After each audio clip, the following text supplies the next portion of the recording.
Bihar Nepal border पर रक्सौल में गिरफ्तार किया गया बिहार का बाहुबली राजन तिवारी यूपी में कभी भाजपा से ही राजनीति शुरू करना चाहता था। उसने कोशिश भी की पर सफल नहीं हो सका। कहा जा रहा है कि अब यूपी के टॉप 60 माफिया की लिस्ट में शामिल राजन की गिरफ्तारी की पटकथा यूपी की भाजपा सरकार ने ही लिखी। योगी सरकार के दूसरे कार्यकाल की शुरुआत में ही उसे माफिया घोषित किया गया। एडीजी जोन गोरखपुर अखिल कुमार ने राजन का आपराधिक इतिहास निकलवाया। पता चला कि वह 8 मर्डर, अपहरण, अवैध वसूली समेत 40 से ज्यादा मुकदमों में आरोपित है। 2005 से एक मुकदमे में उसके खिलाफ वारंट है। इसी मुकदमे में स्टैंडिंग वारंट तामील करवाकर उसकी गिरफ्तारी की गई। अब राजन की गोरखपुर स्थित संपत्तियों का ब्यौरा जुटाया जा रहा है। यूपी पुलिस ने राजन तिवारी पर 20,000 रुपए का इनाम भी घोषित कर रखा था। माफिया श्री प्रकाश शुक्ला के साथ गैंगस्टर एक्ट के साल 2005 के एक मुकदमे में 17 साल से वारंटी होने के बाद भी राजन 2019 के लोकसभा चुनाव से पहले बीजेपी ज्वाइन करने लखनऊ आया था। कहा जाता है कि बिहार में रह रहे बीजेपी से जुड़े एक बड़े नेता के जरिए उसकी ज्वाइनिंग की तैयारी की गई थी। पिछली सरकार में मंत्री रहे एक मौजूदा विधायक ने राजन की ज्वाइनिंग करवाई थी, लेकिन बाद में पार्टी के 2 कद्दावर नेताओं में ठन गई और राजन को पार्टी से बाहर कर दिया गया।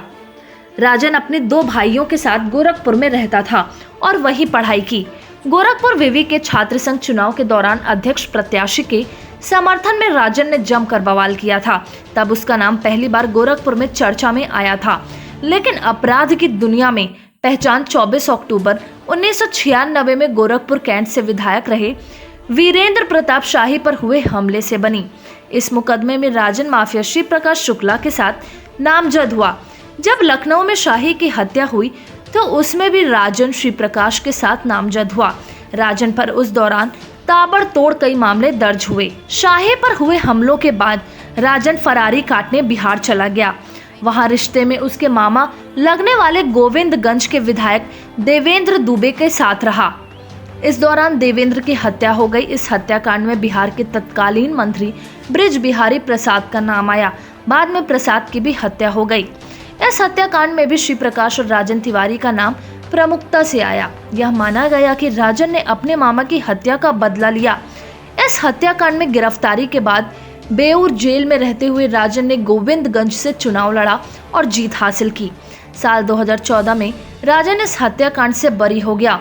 बाद में कम्युनिस्ट पार्टी के विधायक अजीत सरकार की हत्या में भी राजन का नाम बिहार के बाहुबली सांसद पप्पू यादव के साथ आया। इस मामले में दोनों बरी हो गए। पुलिस ने गिरफ्तारी के बाद राजन को गैंगस्टर कोर्ट में पेश किया, जिसके बाद उसे 14 दिन की न्यायिक हिरासत में जेल भेज दिया गया। जेल पहुंचते ही राजन ने खुद को बीमार बताकर अस्पताल में भर्ती करवाने का दबाव बनाया, पर जेल प्रशासन ने उसे बैरक में भेज दिया। अब उसे बिहार की रक्सौल जेल से यूपी के फतेहपुर जेल में भेजने की तैयारी चल रही है।